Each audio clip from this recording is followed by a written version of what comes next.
Hi hello வணக்கம் நண்பர்களே.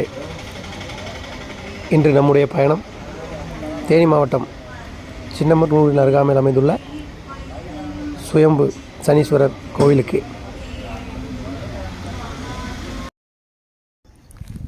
இப்போது காலையில் 7 மணி. இங்கே சரியான மழை.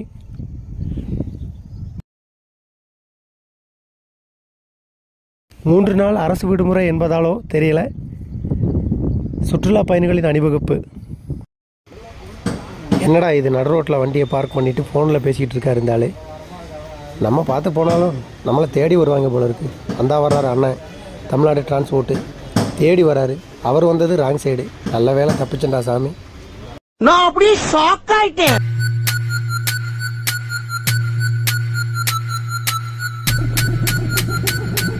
அப்படி இப்படின்னு ஒரு வழியாக லோயர் காம்பு வந்தாச்சு.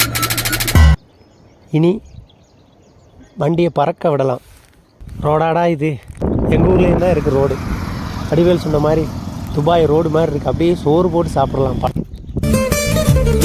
அப்படியே இயற்கை காட்சிகள் பார்த்துக்கிட்டே இருக்கலாம்.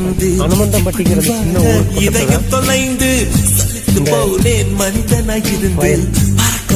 எவ்வளோ அழகா இருக்கு, எவ்வளோ அழகா இருக்கு.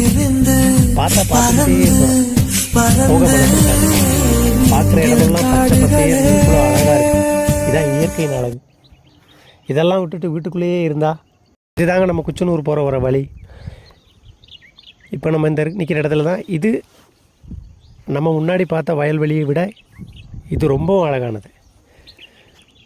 இந்த தாத்தா காலையில் 7 மணிக்கெல்லாம் வேலையை ஸ்டார்ட் பண்ணிட்டாரு. நம்ம ஊரில் 7 மணிக்கு எந்திரிச்சிருப்பாங்களான்னு ஒரு வழியாக நம்ம குச்சனூர்கிட்ட வந்துட்டோம். இனி கோயிலுக்கு போக வேண்டியதான். நான் என்னமோ நினச்சிக்கிட்டு இருந்தேன் இவர் என்னை மட்டும்தான் பிடிச்சிருக்காருன்னு. இங்கே வந்து பார்த்தா தான் தெரியுது நம்மளை விட நிறைய பேர்த்துக்கு ஊரில் இருக்க பூரா பயல்களையும் அவர் பிடிச்சிருக்காருன்னு. ஆனால் இங்கே வர்றவங்க குளிச்சுட்டு தண்ணியில் அப்படியே துணியை போட்டுடுறாங்க. அது மட்டும்தான் என்னென்னு புரியவே இல்லை. யாருக்கும் தெரிஞ்சால் சொல்லுங்கள். அதை எடுக்கிறதுக்கே ஒருத்தருக்கு வேலை. அந்த துணியை ரீசைக்கிள் பண்ணுறாங்க போல்.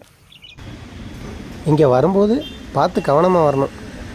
வந்த பிறகு அதை பண்ணுங்க, இதை பண்ணுங்க, அந்த பரிகாரம் இந்த பரிகாரம்னு சொல்லி காசு ஆட்டையை போட்டுருவாங்க. கவனமாக இருங்க. முடியாதவங்களுக்கு கொடுத்து உதவலாம், இந்த உட்காந்துருக்கவங்களுக்கு கொடுக்கலாம், என்ன வேணாலும்.